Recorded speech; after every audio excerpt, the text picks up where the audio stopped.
ndako ekwei ebomi bato na quartier basoko na GB bolanda reportage oyo.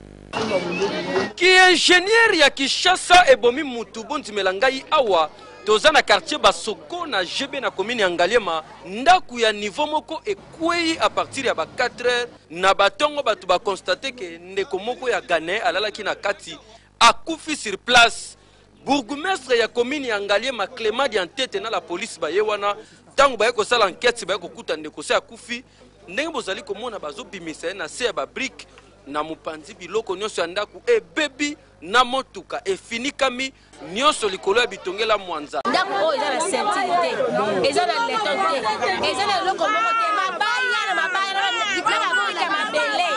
ndako etage eza na sentinité eza la kate iloko na ko pesa conseil boy ba patron bazo futa malamu te oyo zali ay misala wana te akamati azu alifika za maso atie naza cha pante na tie naza ménager na tie dari kama ndenge salami ya solo soko tali bien ndako oyo ezalaki nango kaka ndako etongami normal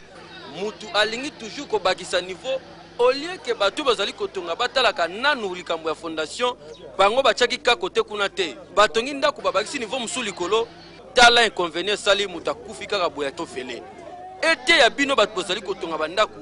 mpe baingénieur bozalaka lokoso ya mbongo te botala esika nani bokoki kotya ndako ya 2, 3, 4 niveau mpo na koevite makambo ya boye kokamwa